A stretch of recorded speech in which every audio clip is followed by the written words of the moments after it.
Bago ang lahat, habang wala pang resulta sa investigation kay Kawhi, tumakas muna di umano papuntang China para sa kanyang tour. Nag-release pa si Kawhi ng statement na may panibago na naman siyang scheme. Magre-release siya ng music. Hindi ko lang sigurado kung kakanta siya or magpapakanta. Lahat kasi ngayon ang gagawin ni Kawhi parang tinitingnan na meron na namang under the table. Siya nga kasi ang hari ng under the table sa NBA ngayon. Ang ibang mga teams naman nagre-ready na papasok ng training camp. Meron kasi silang sari-sariling minicamp na ginagawa. Samantalang yung Raptors nakatunganga. Buti pa yung Clippers, pabor pa rin sa kanila kahit naipit yung trade dahil nakakagawa sila ng transaction. Nagpapalakas pa rin naman ang lineup kahit papano. Ang Toronto wala pa ulit nakukuha na player. Nag-iintay pa rin sila dito kay Kawhi. Pati si Brandon Ingram, tunga nga rin ngayon dahil hindi niya alam kung saan siya maglalaro, Toronto ba or sa Clippers. Dahil until September pa malalaman kung matutuloy or i-approve yung trade ng Raptors at Clippers. Pero pwede na naman kasing gawing ituloy yung trade na yun i-approve na lang. Samantalang si Kawhi, hindi pa nag-aalala sa magiging resulta. Merong isang clip pa doon habang nasa China si Kawhi sumisilip sa mga report ng ESPN regarding sa desisyon ng NBA. Na base pa doon parang palulusutin din ng NBA si Steve Ballmer. Ang Raptors naman mukhang sasalo pa rin ng penalty na pwedeng ibigay kay Kawhi kung merong mang malala. Bukod sa problema ng Raptors at Clippers, makikialam na rin kasi si Kume sa problema ng Lakers dahil close di umano si Kume kay Jeanie Buss na di umano tutulungan para maayos yung issue sa Lakers, particular sa magkakapatid. Ito lang yung hindi malinaw. Kung sino talaga ang tutulungan nitong si Kume. Si Jeanie Buss ba talaga dahil ang makakalaban niya yung isa sa mga billionaire na gugustuhin niyang maging kakampi katulad ni Steve Ballmer. Kaya nga pinapipili na lang ng NBA kung anong gustong parusa kay Steve Ballmer.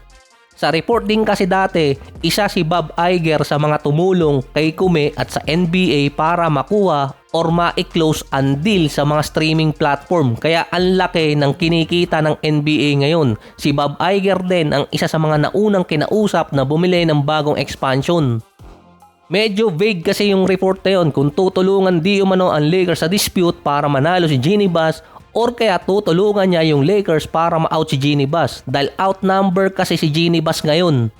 17.8% kasi yung natitira na share na gustong ibenta. Sa last will and testament ng tatay ni Jeanie Buss, ang nag-okay kasi doon, 3.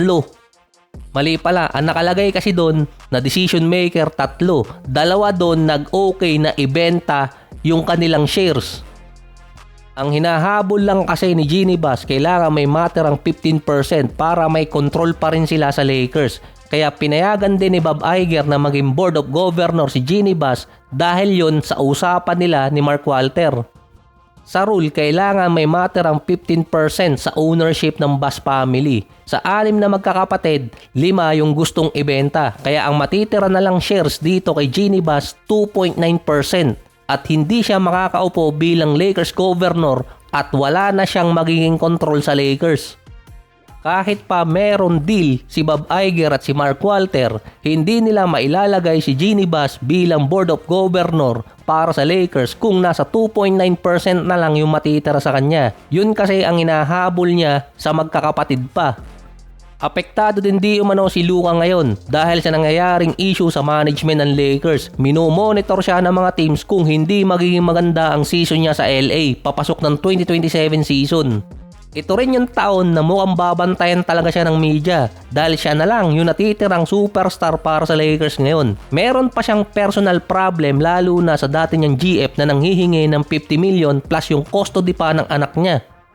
Pangalawa doon, wala pang clear move ang Lakers sa kanilang management dahil hindi pa alam kung sino talaga ang hahawak ng team kasi may possibility na mapalitan din si Rob Pelinka dahil under pa rin yun sa deal ni Jeanie Buss at ni Mark Walter. Gusto rin kasing ipasok ng bagong management si Chris Paul bilang bagong management head din na nakahold yun hanggang ngayon.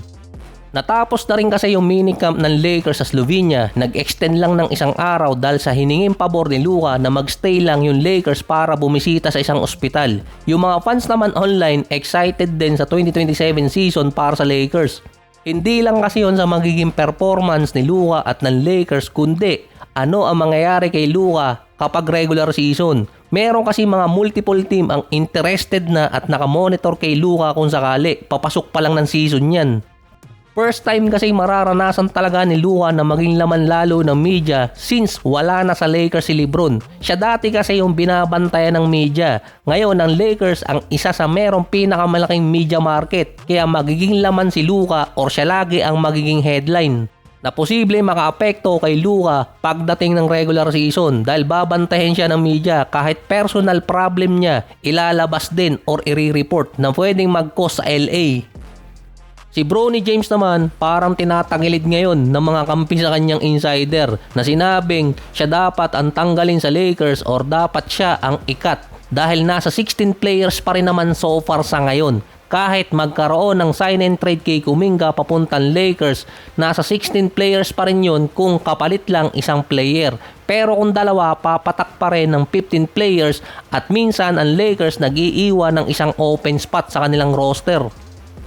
Andun pa rin na parang pinag-iinitan ngayon si Bronny James. Yung mga insider kasing pabor sa kanya dati, nung nandun pa si LeBron sa Lakers, parang tumatagilid na ngayon. Meron kasing report na si Kuminga at Lakers meron transaction para sa sign and trade. Expected na ibibigay ng Lakers si Jaden Hardy at isang draft pick. Hindi lang malinaw kung first or second rounder ang ibibigay ng Lakers. Paubos lalo yung asset nila. Si Kevin Durant naman nire-recruit ni Gary Payton na maging isa sa part owner ng Seattle Supersonic. Kaso 8 to 10 billion ang presyo. By 2028-29 season, expected kasing meron ng expansion team at dito yun magde-debut. Nasa 40 years old na nun si Kevin Durant pero hindi pa alam kung si Kevin Durant retire na or maglalaro pa. Kasi based sa report, susubukan pa ni KD sumali sa Team USA para sa Olympics. May rule din sa NBA na ang isang active player hindi pwede maging team owner ng isang franchise. Kailangang retire na siya. Based din sa statement ni Gary Payton, mga former player galing sa iba-ibang liga ang magko-compose ng ownership ng Sonics. Sinama rin kasi sa listahan na yon si LeBron na isa sa potential minority owner. Pwedeng retire na kasi si LeBron kapag nag-take effect na yung bagong expansion. Si Kevin Durant malamang hindi pa. Pero by 2028-29 season, sinabi kasi doon ni Gary Payton, isang option, pwedeng maglaro si KD ng isang taon sa Sonics. Doon din siya pwedeng mag-retire dahil free agent na rin naman si KD kapag dumating yung bagong expansion. Ang Sonic din ang team na nag-drop sa kanya at isa sa mga iconic team. Si Kevin Durant yung isa sa mga player na suportadong ibalik ang Sonic at isa din sa mga vocal player na gusto ulit magkaroon ng franchise ang Seattle.